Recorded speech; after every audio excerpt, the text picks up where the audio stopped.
Well, hello. A lot of English speakers living in France are getting seriously concerned about their uh, inadequate level of French. The thing is, the reason I've made this video is because France is bringing in big changes to language level requirements for residency permits and visas. I'll go into detail later on in this short video. Okay. I Before I start, I just wanted to congratulate you. You've gone out of the way to um, get out of your comfort zone, and you've gone to live in France, or you're planning to live in France, and you've had to overcome a lot of problems. And there'll be more. There'll be more, including the language-related ones I'm going to be talking about. But in any case, congratulations. Now, before we start getting serious, let's play a little game. This is your favorite cake shop, and let's assume that you know no French at all, maybe bonjour and au revoir, but and you want three of those lovely opera cakes you can see in the top left-hand corner. You want three. Now, what can you do if you don't speak any French? Well, the only thing you can do is point, stick up three fingers, pay, go out the door, and that's it. Now, all I'm saying is that is the most basic level of communication, and you're going to have to be a lot better than that. The thing is, you probably think I'm mocking you. I'm making fun of you. I'm not. I spent 3 weeks in Vietnam, where they have the most fantastic cakes, and believe me, that's all I was able to do. But tell you what, got this other guy, and I want you to hear his French, and I'm not very impressed with it. Anyway, you watch this little video. Monsieur, je ne saurais vous dire à quel point mon épouse et moi-même sommes ravis d'être parmi vous ce soir, au terme de la première journée de notre première visite d'État en France. Et combien nous sommes touchés à la magnifique accueil qui nous a été réservé. Votre générosité nous rappelle... Even his wife's not watching. Avons été très émus par les hommages rendus en France. Macron's being polite. De la reine, dont les funérailles ont eu lieu il y a une année. Right.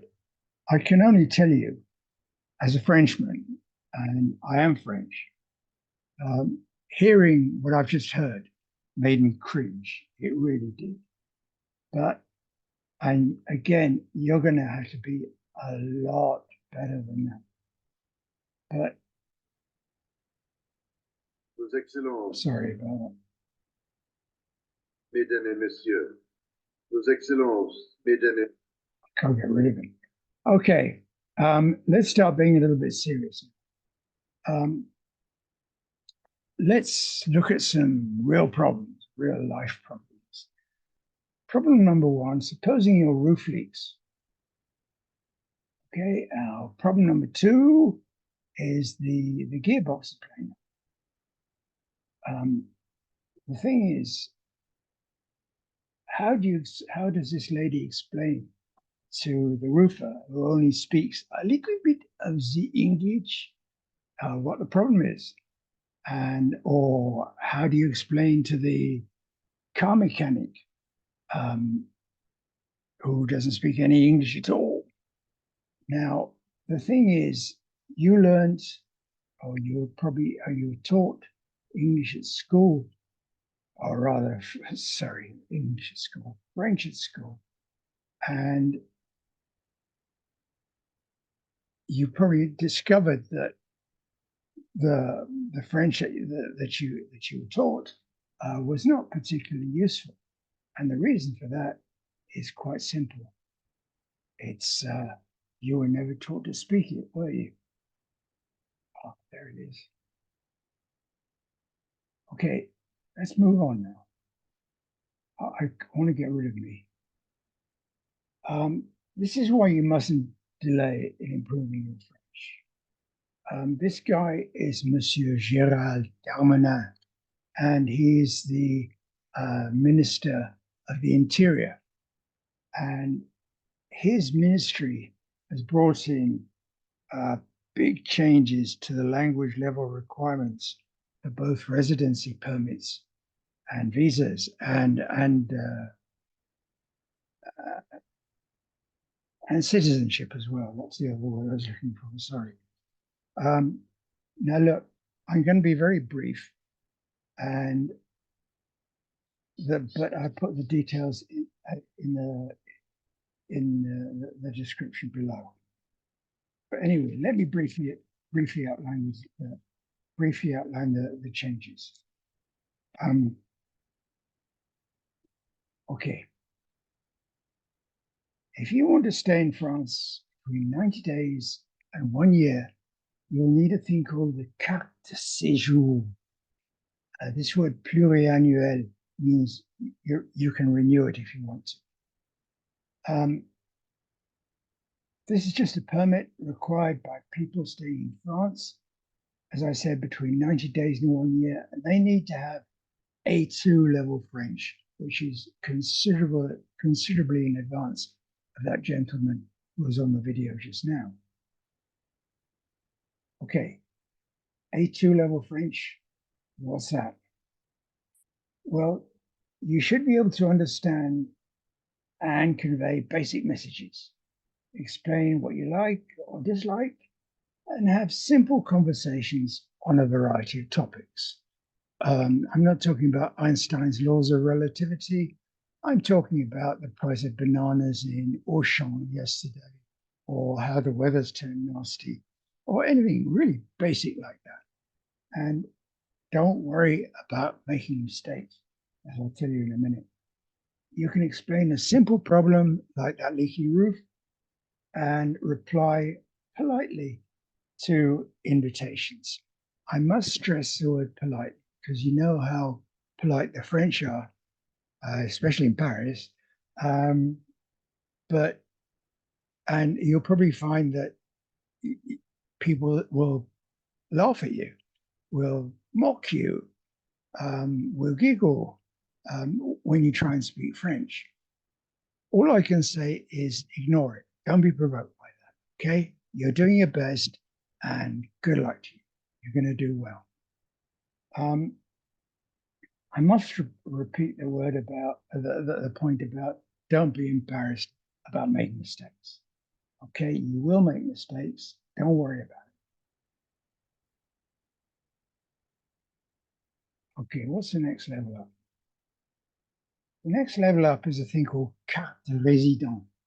And this is aimed at people who have their main home in France. Obviously, it includes a lot of retired people. And these are people who spend most of their time in the country.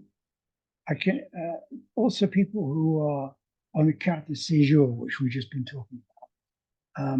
And if you renew it 3 times, you're allowed to apply for carte de résident.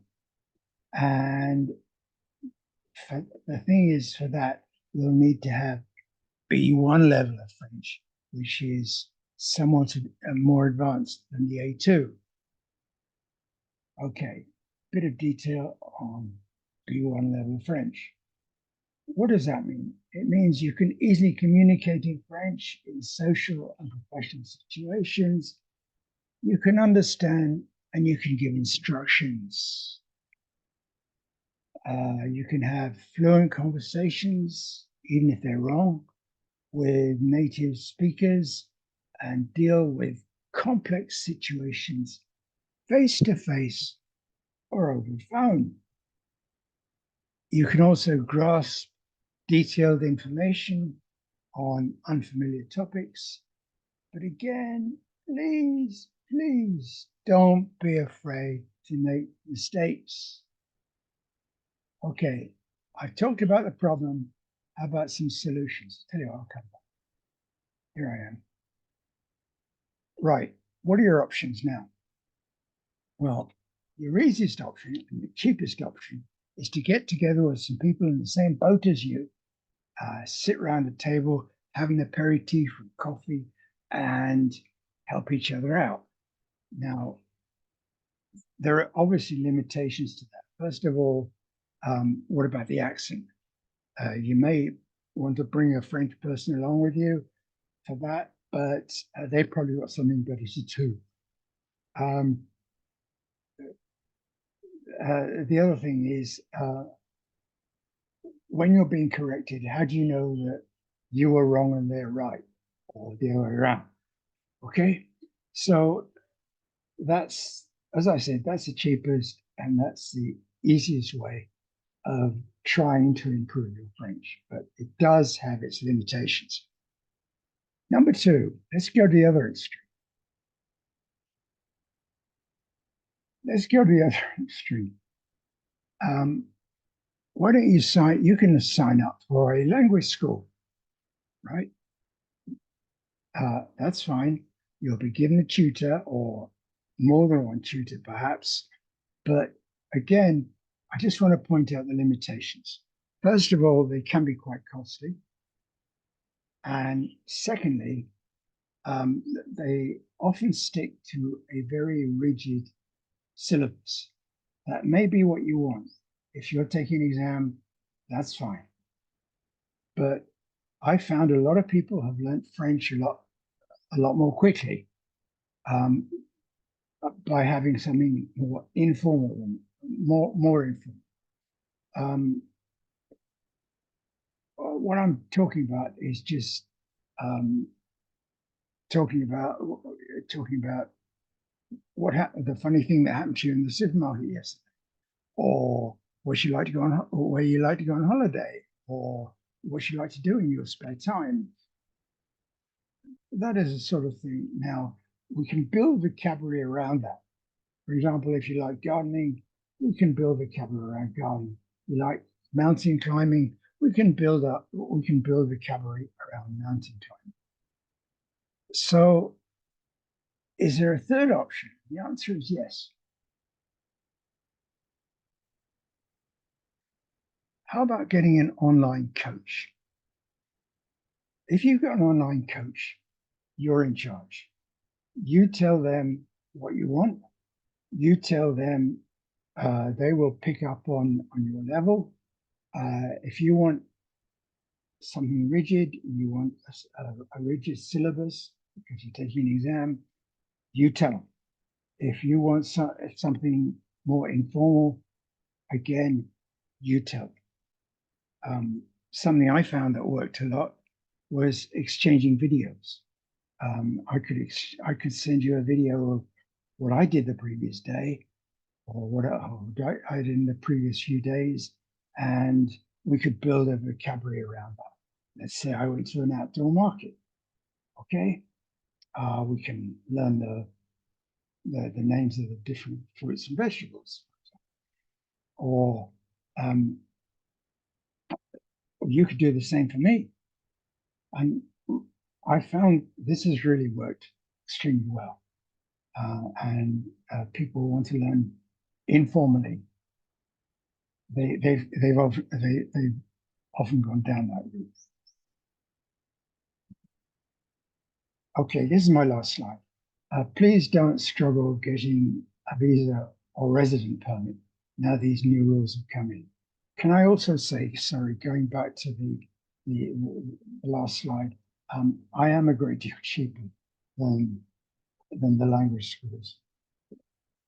The important thing is you upgrade your French to the level required so that you don't have any problems getting a visa or resident permit now that these new rules have come in.